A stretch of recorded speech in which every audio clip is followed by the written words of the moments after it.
신앙생활 하실 수 있게 되기를 바랍니다. 오늘 함께 읽으신 말씀은 사도행전 20장의 말씀입니다. 사도행전 20장 1절에서부터 12절까지의 말씀입니다. 사도행전 20장 신약성경 221페이지 사도행전 20장 1절에서부터 12절까지의 말씀을 저와 여러분이 한 절씩 계속해서 또 마지막 절은 같이 읽도록 하겠습니다.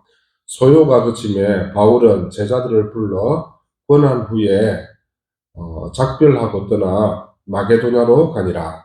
그 지방으로 가냐 여호와의 제자들에게 권하고 거기 석 달 동안 있다가 배 타고 수리아로 가고자 할 그때에 유대인들이 자기를 해하려고 공모함으로 마게도냐를 거쳐 돌아가기로 작정하니 아시아에까지 함께 가는 자 베레아 사람 브로의 아들 소바도와 데살로니가 사람 아리스타고와 세군도와 더베 사람 가이오와 미 디모데와 아시아 사람 두기고와 드로비무라. 그들은 먼저 가서 드로아에서 우리를 기다리더라. 우리는 예배제를 위해 빌립보에서 해놓더라. 바세만에 드로아에 있는 그들에게 가서 이래를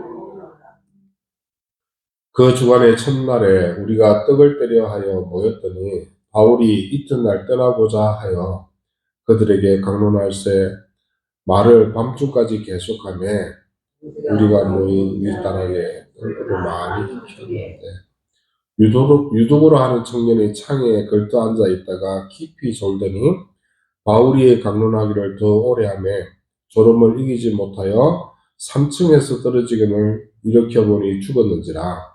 바울이 내려와서 그 위에 엎드려 그 몸을 안고 떠들지 말라. 생명이 그에게 있다 하고 올라가 떡을 떼어 먹고 오랫동안 곧 날이 새기까지 이야기하고 떠나니라. 사람들이 사람만 청년을 데리고 가서 적지 않게 위로를 받았더라. 아멘.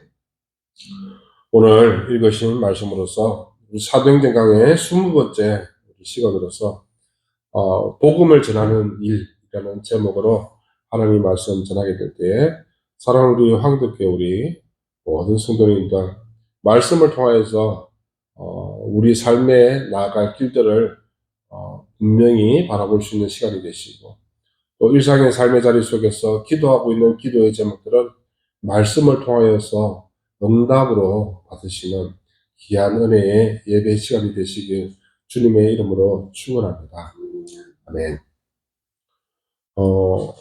오늘 우리는 20장의 말씀을 읽었지만 이 20장의 말씀의 배경은 사실 19장에서부터 우리가 주목할 필요가 있습니다. 이 19장에서 우리가 지지난주에 이렇게 말씀을 나누는데 에베소 가운데서 있었던 아볼로의 가르침을 받았던 교인들이 이 아볼로가 굉장히 달변가고 하나님 말씀을 잘하는 사람이긴 했지만 성령의 세례를 알지 못하였고 오히려 요한의 세례만 알던 사람이었다. 그래서 잘못된 성령에 대한 모습과 교회관에 있어서 잘못된 부분을 사도 바울이 이 에베소 땅에서 한 2년 정도를 머무르면서 하나님 말씀을 전하고 두란노 성을 세워서 강론함으로 말미암아 에베소 가운데 놀라운 부흥의 역사들이 일어났다라는 것에 대한 내용들을 지난주에 우리가 말씀으로 나누었습니다. 에베소 땅 가운데에 얼마나 놀라운 일이 있었는지 지난주에 한 가지 사건으로서 설명을 해주고 있는 대표적인 사건은 사도 바울이 치유의 그 역사들을 일으키는데 사도 바울이 사용했던 수건 같은 것만 닿아도 사람들이 고침을 받는 그런 일들이 있었다. 사람들은 이런 것에, 이런 현상에 굉장히 주목을 한다. 이렇게 이야기했죠. 근데 항상 우리는 신앙생활 할 때에 현상보다는 본질에 우선해야 된다라는 것을 말씀을 드렸습니다. 그래서 이 본질은 말씀이죠.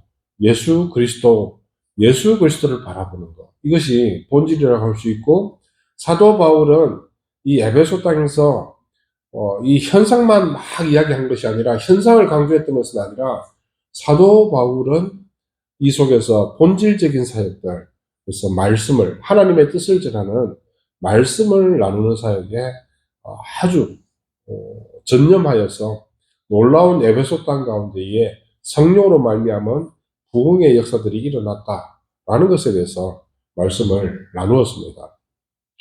그러고 난 다음에 이 에베소 땅 가운데 시간이 쭉 지나게 되니까 도시 전체가 굉장히 놀랍도록 변화되는 그런 일들이 있었어요. 그 도시의 변화들이 무슨 일이 있었는지, 예.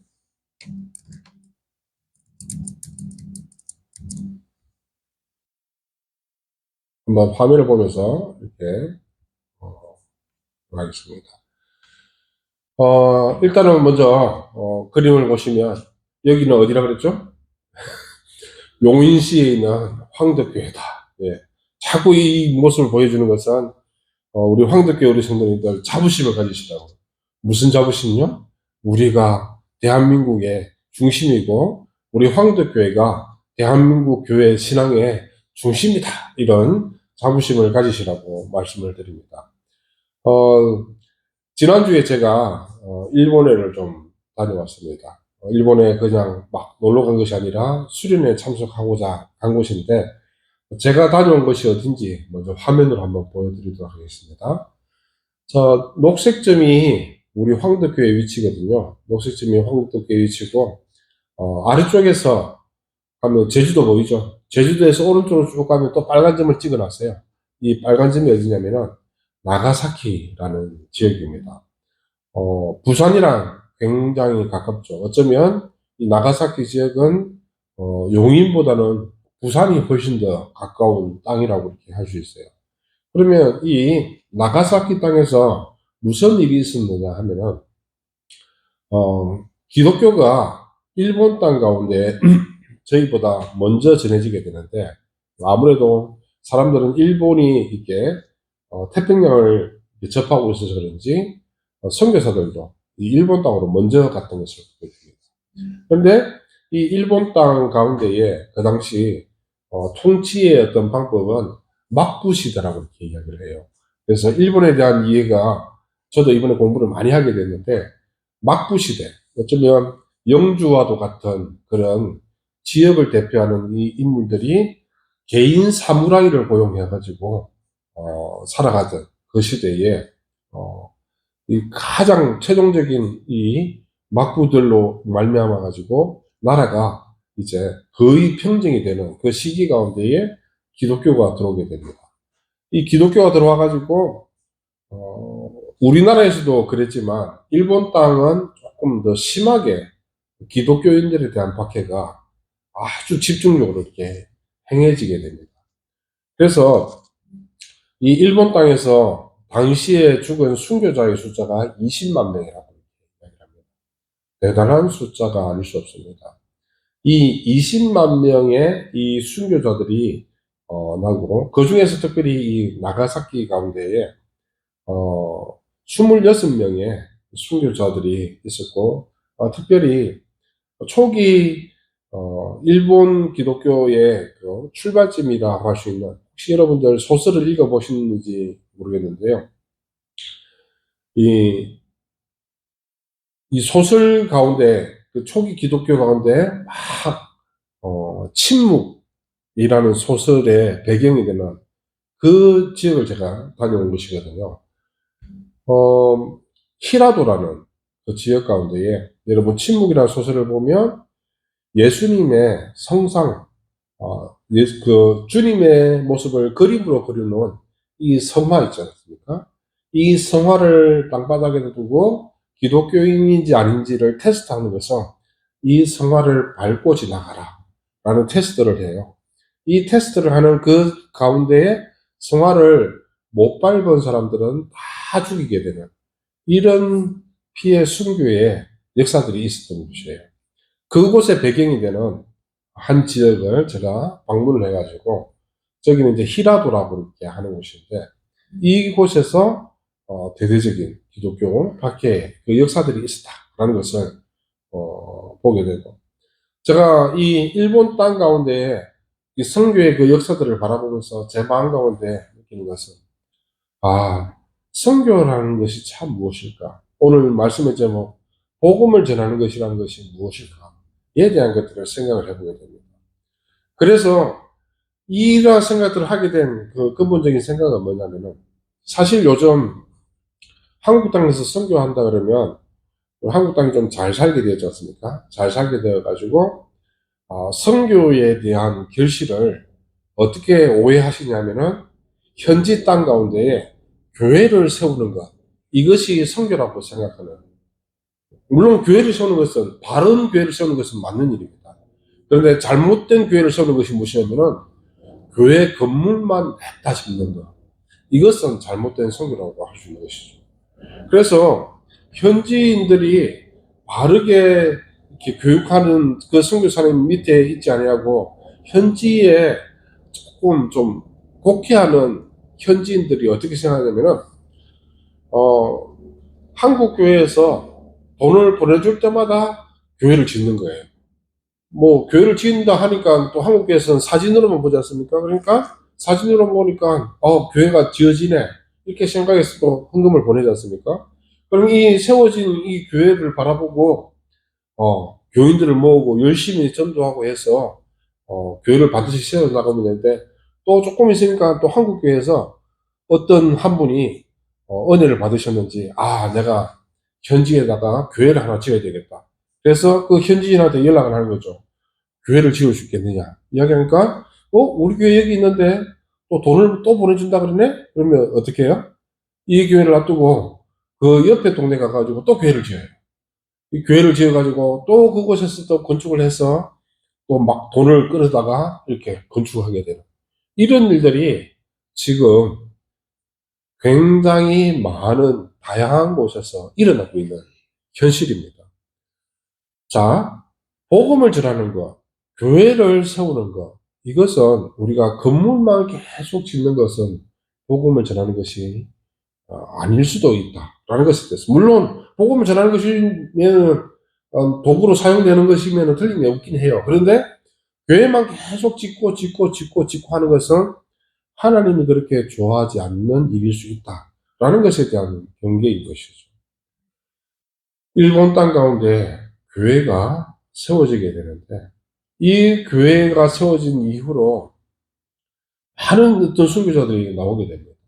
그리고 이 교회가 세워졌으면 순교자를 내기까지 끊임없이 이 교회를 위해서 헌신하고 노력하고, 그리고 기어이 순교의 그 현장까지 갔던 많은 순교사님들의 그 모습들을 바라보면서 제 마음 가운데 큰 느낌을 받았던 것이죠. 그러면서 다시 또 한국 교회의 모습을 보게 됩니다. 한국 교회가 지나친 성장 위주의 교회 정책으로 말미암아 가지고 교회들이 잘 세워졌으면 좋은데, 세워지고 난 다음에 이러한 교회들도 또 관리가 되어지지 아니하고, 또 전도하지 아니하고, 말씀이 선포되어지지 않는 그러한 모습 가운데 우리는 불과 몇 년 안에 교회들이 무수히 문을 닫아야 되는 그런 현실 가운데 우리는 빠져 있습니다. 이것은 그냥 오주민 목사가 좀 극단적으로 이렇게 예를 들어서 이야기하는 것일 거예요. 그런 얘기가 아닙니다. 현실입니다. 한국 교회가 대형 교회 위주로 크게 부흥하는 교회들이 있을 겁니다. 그런데 많은 교회들이 세워졌는데, 그 많은 세워진 교회들로 말미암아서, 물론 한국은 전도를 안 하고 그런 내용이 아니라 인구 감소로 인해서 교회가 점점 줄어들게 되는 그 현실을, 당면한 문제를 저희는 맞이하게 된 것이죠. 그래서 저와 여러분은 이 황덕교회가 사실 그럴 위기도 있었지 않습니까? 문을 닫아야 되는가 말아야 되는가, 이러한 위기 가운데 이 황덕교회도 진지하게 그 고민 가운데 빠지고 있었던 때가 있지 않습니까? 그죠? 이러한 것들을 바라보면서, 그러면 복음을 전하는 것이 무엇인가? 사도 바울이 오늘 이 에베소 땅 가운데 교회를 세웠습니다. 그리고 이제 또 다른 지역에 가서 또 교회를 세우게 됩니다. 또 다른 지역에 가서 교회를 세우게 됩니다. 사도 바울은 교회만 세우고, 아까 그 모 선교 지역에 교회만 잔뜩 세우고 관리가 안 됐던 그러한 현장들처럼 사도 바울도 그랬던 것은 아닌가? 근데 사도 바울은 그러지 않았다. 라는 것을 말씀 속에서 보게 됩니다. 사도 바울은 교회를 세웠지만 그 교회에 대한 끊임없는 애정과 관심과 기도의 제목들을 가지고 계속 기도하면서 그 교회를 향한 목회들을 해갔던 것을 말씀 속에서 볼 수 있는 것이죠. 일본의 그 교회 현장들을 바라보면서 제가 이러한 사실을 깨닫고 난 다음에 밥을 먹으면서 크게 한번 웃었습니다. 웃는 모습 보인가요? 예, 예, 사진이 너무 마음에 들어가지고 한번 일본에 잘 다녀왔다라는 의미에서 그냥 여러분들에게 인사차 이렇게 보여드리는 사진입니다. 한국 교회가 나갈 길들을 우리 황도교회를 중심으로 해서 진지하게 한번 고민해 볼 시기가 되었다라는 것에 대해서 말씀을 드립니다. 자, 우리는 다시 에베소 땅 가운데 돌아와서 이곳에서 사도 바울이 복음을 전했습니다. 사도 바울은 교회만 세운 것이 아니다 라고 말씀을 드렸는데, 그 사진 가운데서 첫 번째 사진은 1차 전도 여행의 배경이 될 지역이었고, 이 녹색 사각형은 이제 에베소 땅이 있는 그 땅, 사도 바울의 2차, 3차 전도 여행, 이 현장을 사진으로 이렇게 보여드렸습니다. 자, 그러면 이 1절 말씀을 같이 한번 읽어보도록 하겠습니다. 시작. 소요가 그침에 바울은 제자들을 불러 고난 후에 작별하고 떠나 마게도냐로 가니라. 자, 이 장면이 뭐냐면은 에베소 땅 가운데에 복음을 전하고 그 2년 동안 하나님의 말씀을 강론하고 두란노 성원을 세워서 하나님의 말씀을 선포했더니, 교회만 세운 것이 아니라 선포했더니 그 땅 가운데 성령의 놀라운 역사들이 일어났어요. 도시 전체가 확 뒤바뀌어 버렸어요. 도시 전체가 어느 정도로 뒤바뀌어 버리냐면요. 사진을 한번 보여드릴게요.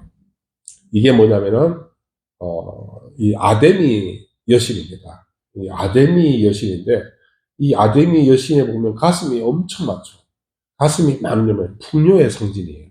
풍요의 상징인데, 사실 이 아데미 여신의 이게 뭐죠? 우상, 이 동상은 사실 가슴의 개수를 무엇으로 표현하냐면은 소의 고환 있지 않습니까?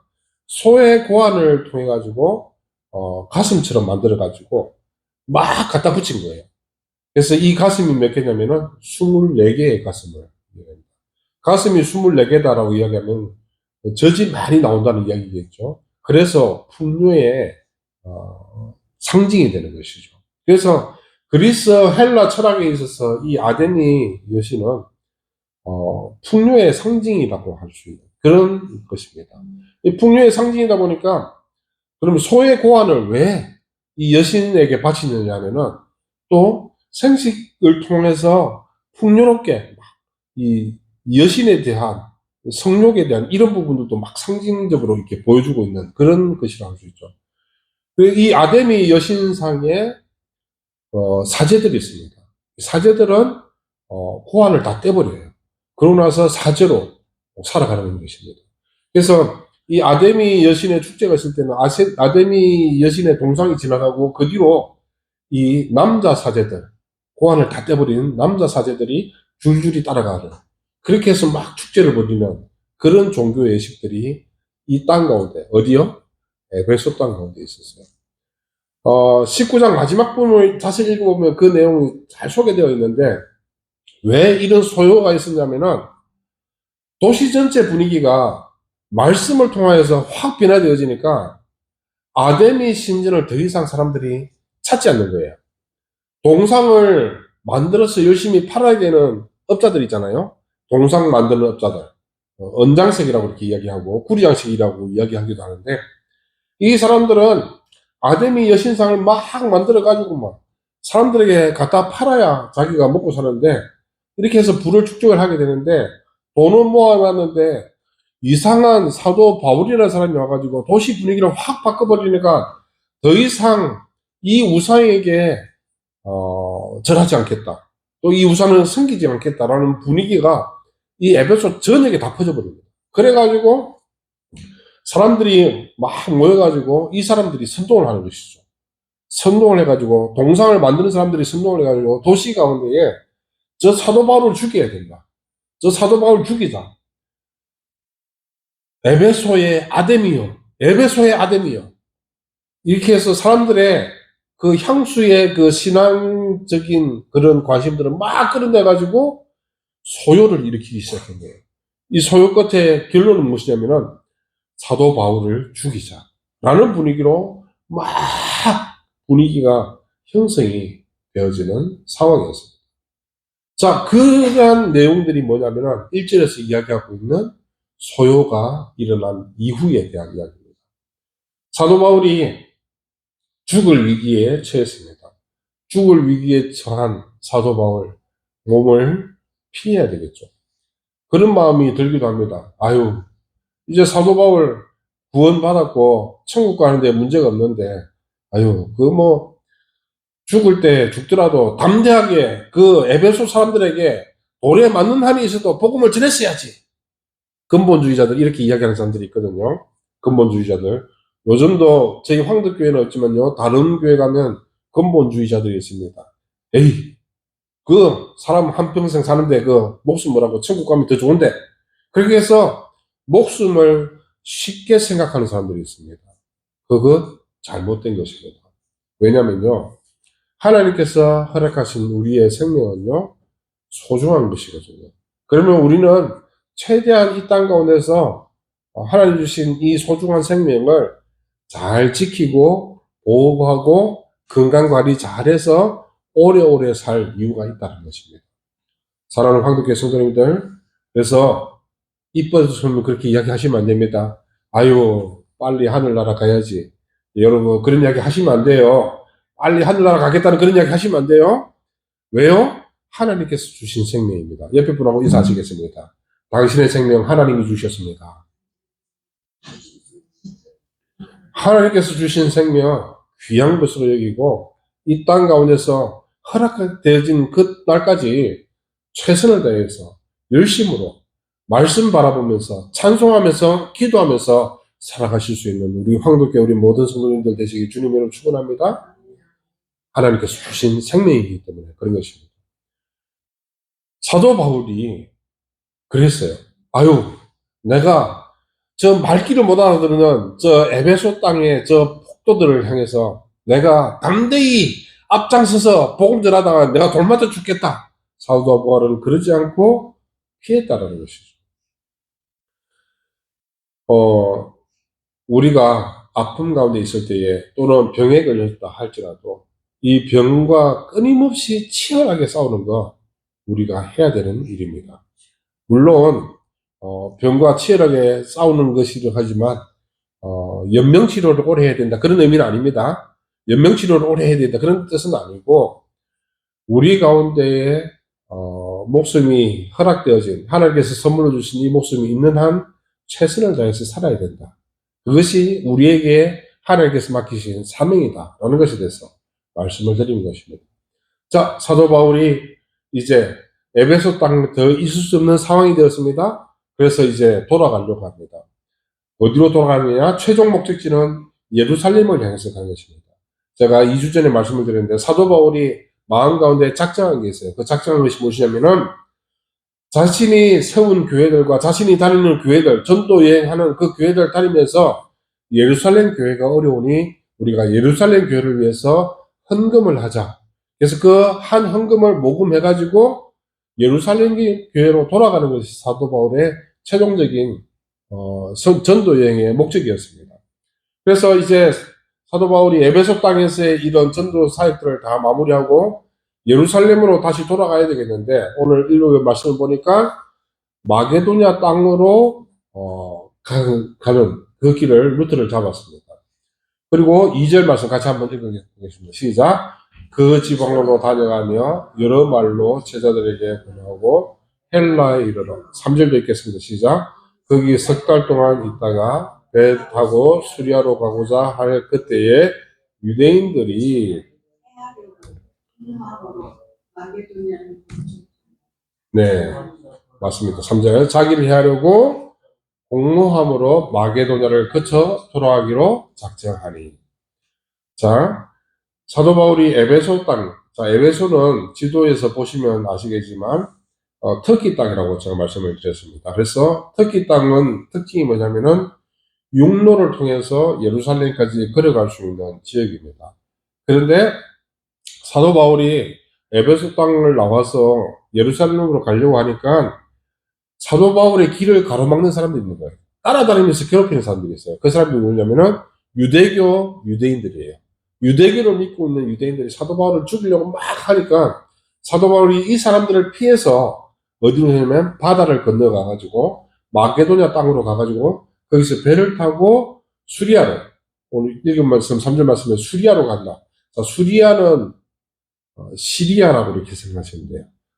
예루살렘의 바로 북쪽에 있는 나라 수리아인데 그쪽으로 배를 타고 이렇게 가려고 했는데 그런 계획들을 잡아가지고 가는데 거기서 이제 사도 바울이 단순하게 교회만 세웠던 것이 아니다라는 것에 대한 말씀을 오늘 이 다음 말씀에서 보게 되는데 4절에 여러 등장인물들이 나오는데 이 사람들 이름은 건너뛰고요. 자, 5절 같이 한번 읽겠습니다. 시작. 그들은 먼저 가서 드로아에서 우리를 기다리더라. 자, 여기서 그들이라고 이야기하는 것은 아까 4절에서 사도 바울과 같이 움직이는 사람들, 여러 사람들이 있어요. 복음을 전했고 단순하게 전하는 것으로 끝나지 아니하고 그 사람들을 말씀으로 양육했어요. 말씀을 양육하고 그 사람들이 말씀으로 변화되어지니까 이 사람들도 우리도 사도 바울을 따라서 전도 여행을 가겠다. 사도 바울이 처음 여행을 출발할 때는 한 명 동행했었어요. 그런데 같이 가겠다는 사람들이 막 생겨나기 시작해서 사도 바울과 움직이려고 해서 그 사람들은 사도 바울이 먼저 보내입니다. 그래서 도로아 땅에서 사도 바울을 기다리고 있었다라는 것이죠. 6절 같이 한번 읽겠습니다. 시작. 우리는 무교절 후에 그래서 배로 떠나 하세만에 드로아에 있는 그들에게 가서 이래를 머물러라. 자, 드로아로 가가지고 다시 그 사람들을 만났다라고 이야기합니다. 그리고 그 사람들을 만나가지고 사도 바울이 결국 그 사람들에게 다시 또 말씀을 전하게 되는 이 모습을 보게 되는 것이죠. 오늘 우리는 이 장면에서 교회의 전도의 모습들을 항상 생각해 봐야 된다라는 것이죠. 교회를 세우는 것 중요한 일입니다. 교회를 세우는 그만큼 하나님께서 기쁘게 그 일을 받으시는 일이 없습니다. 하나님은 교회를 세워지는 것에 대해서 기뻐하십니다. 그런데 그만큼 또 중요한 것이 무엇이냐면은 그 교회에서 그 교회를 통하여서 말씀을 받고 양육되어지고 성경을 공부하고 찬양하고 그 교회에서 기도하는 사람들이 점점점 많아지는 것에 대해서 하나님은 그 일도 더욱더 기뻐하신다는 것을 이 말씀 속에서 보는 것이죠. 사도 바울이 에베소 땅 가운데 있어야 되는 사람들을 드로아 땅으로 불러 모읍니다. 불러 모아가지고 그곳에서 다시 그들에게 책임감 있게 말씀을 가르치는 모습을 보게 되는 것이죠. 교회는 그런 의미에서 생각을 해보면 교회를 세우는 것만큼 말씀을 양육하고 전하는 것이 굉장히 중요한 일이다라는 것을 오늘 우리가 읽은 말씀 속에서 보게 되는 것이죠. 바울은 마음 가운데에 굉장히 조급함이 있었던 것 같아요. 빨리 예루살렘으로 가야 되고 다시 또 전도 여행을 떠나야 되는데 어떻게 하면 이 일들을 효과적으로 잘 할 수 있을까? 그래서 할 수 있는 게 뭐예요? 벼락치기 하는 거죠. 벼락치기. 마음이 막 뜨거우니까 벼락치기 하는 겁니다. 그 벼락치기가 뭐예요? 틈나는 대로 말씀을 전하는데 틈나는 대로 말씀을 전하는 것도 부족해가지고 한 번 만나면 어떻게 해요? 헤어지질 않는 거예요. 밤새 이야기를 하는 것입니다. 우리 황덕교회 성도님들 하나님 말씀 저랑 같이 오늘 밤새 예 그러진 않겠습니다. 예, 제가 그럴 힘이 없어서 자 밤새 말씀을 전했어요. 밤새 말씀을 전하는데 사건이 일어납니다. 어떤 사건이 일어났냐면은 유두고라는 청년이 있어요. 한번 읽어보실까요? 7절 8절 읽겠습니다. 시작. 우리가 모인 윗다락에 등불을 많이 켰는데 유도르간 청년이 창에 걸터 앉아있다가 깊이 졸더니 바울이 강론하기를 더 오래 하며 졸음을 이기지 못하여 삼층에서 떨어지거늘 일으켜보니 죽었는지라. 예. 말씀을 막 전하고 싶은 그 마음 가운데에 그 열정이 사도 바울 가운데 넘쳤고, 그 열정을 말미암아 사람들을 불러 모아서 또 말씀을 전하고 또 말씀을 전하고 그런 거 있지 않습니까? 예. 좋아하는 사람이 옛날에 계셨죠? 여기 계신 분들? 예. 지금도 좋아하실 거라고 저는 믿고 있습니다. 예. 옛날에 좋아하시는 분이 있었는데 지금도 좋아할 거라고 저는 믿고 있고요. 그 지금도 좋아하는 그분 옛날에 초창기 만나셨을 때 어땠어요? 아유, 만났는데 헤어지기 싫고 더 같이 있고 싶고 더 오래도록 많은 이야기 나누고 싶고 그런 기분 있지 않습니까? 그죠? 사도 바울이 에베소 땅 가운데서 말씀 많이 전했는데 같이 있고 싶었던 사람들이 얼마나 많았던지 그 사람들에게 또 말씀을 전하는데 육신의 한계를 극복하지 못한 유두고라는 청년이 사도 바울의 설교를 듣다가 떨어졌대요. 어디에서요? 삼척에서 떨어졌대요. 그런데 죽었다라고 이렇게 이야기를 합니다. 이 죽은 그 현장 가운데 사도 바울이 이 유두고라는 청년을 바라보고 아니다. 아직 죽지 않았다. 해서 사도 바울이 여기서 말씀을 전하기를 그치고 그에게 유두고에 대해서 기도를 했겠죠. 기도를 하니까 어떤 일이 일어나요? 유두고가 다시 살아나는 일들이 있게 되었어요. 그러고 나서 유두고가 살아나는 모습을 보고 이제 사도 바울은 더 이상 지체할 수가 없다. 사도 바울 왜 더 이상 지체할 수 없냐면 유대인들이 계속해서 쫓아오는 중이거든요. 이 에베소 땅 가운데에서 사도 바울을 기다리고 있었는데 에베소 땅 가운데 사도 바울이 피해가는 그 모습을 보고 다시 사도 바울을 쫓아가야 되겠다. 유대인들이 막 사도 바울을 추적하기 시작했어요. 그래서 죽이려고 왔어요. 그러니까 다시 사도 바울이 떠나야 되는 그 상황 가운데 있게 되었습니다. 더 이상 교인들과 함께 있을 수 없다라는 것을 교인들이 생각하고 난 다음에 이제 사도 바울을 떠나보내게 되는데 12절 같이 한번 읽겠습니다. 시작. 사람들이 살아난 청년을 데리고 와서 적지 않게 위로를 받았더라. 자, 제일 마지막 부분 주목하셔야 됩니다. 유두고가 살아난 것이 의미가 있는 것이 아니라 다른 것이 의미가 있어요. 그것이 무엇이냐면은 적지 않게 위로를 받았더라 라는 것이죠. 이 교인들이 왜 무엇 때문에 위로를 받았냐면은 아유 유두고 잘 살았다 이것이 아니라 유두고를 볼 때마다 그래 사도 바울과 함께 하셨던 그 하나님이 말씀을 통하여서 우리와 함께 하신다. 이 마음을 얻은 거예요. 비록 사도 바울은 떠나가는 것이지만 결국 사도 바울을 통해서 하나님께서 보여주신 것은 하나님이 우리 곁에 계신다. 성령님이 우리와 함께 하신다. 라는 것에 대한 이 마음을 얻게 된 것이죠. 그래서 위로를 받게 된 것입니다. 보혜사라는 그 말의 헬라는 파라클레토스입니다. 많이 들어보셨죠? 파라클레토스. 이 파라클레토스가 뭐냐면은 보혜사라는 말 뜻과 비슷한데요. 보혜사. 보자가 뭐냐면은 보호하시는 분. 은혜를 베푸시는 분. 그런 하나님. 그것이 보혜사입니다. 보호하시고 은혜를 베푸시는 분. 바로 내 옆에 서서 보호하시고 은혜를 베푸시는 분이 성령님이시다. 사도 바울은 비록 떠나가지만 내 옆에서 나를 지켜주시고 보호해주시는 하나님이 우리와 함께 하신다. 라는 것이죠. 사랑하는 여러분, 우리는 교회의 의미를 통하여서 여기까지 갈 수 있어야 됩니다. 그것이 무엇이냐면은 하나님이 나와 늘 함께 하신다. 나를 보호해 주시고 나에게 은혜를 베푸시는 분이시다. 라는 것을 이 말씀에서 볼 수 있어야 된다는 것이죠. 세 가지로 정리를 합니다. 복음을 전하는 일이 무엇인가? 냅다 교회만 짓는 것이 아닙니다. 그리고 교회를 짓다가 핍박이 오면 그 핍박 아래서 나 당당하게 맞서서 싸우다 죽겠다. 그것이 아니라 최선을 다해서 살아야 된다. 라는 것도 하는 것이죠. 복음을 전하는 일 가운데 성령님께서 우리와 함께 하신다는 것을 마음 가운데 깨닫게 되기를 바랍니다. 성령님이 우리와 함께 하십니다. 한번 따라해주세요. 성령님이 우리와 함께 하십니다. 우리는 말씀을 통해서 성령님의 임재하심을 늘 깨달을 수 있을 것 같아요. 성령 하나님께서는 교회를 세우는 일들에 바울을 통해서 교회를 세우는 그 현장을 우리 가운데 보여주셨습니다. 그래서 우리는 깨달아야 됩니다. 아, 성령님은 우리로 하여금 교회를 세우게 하신다. 두 번째는 뭐냐면 하나님이 우리와 함께 하신다. 함께 하심으로 말미암아 우리를 보호해 주신다. 지켜 주신다. 라는 것을 우리 가운데 받아줄 수 있어야 되겠다는 것이죠. 세 번째로 무엇이냐면은 그런 우리를 성령님은 비록 목사는 떠나가고 사도 바울은 떠나가고 우리의 믿음의 선배들은 떠나간다 할지라도 우리 옆에 계시는 분은 누구시라고요? 우리 옆에 계시는 분은 성령 하나님이시다 라는 것입니다. 성령님과 늘 동행하실 수 있게 되는 믿음의 사람들 되시길 주님의 이름으로 축원합니다. 아멘.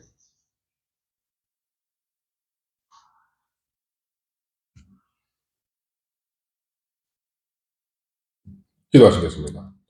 사랑과 은혜가 충만하신 하나님 아버지, 귀한 은혜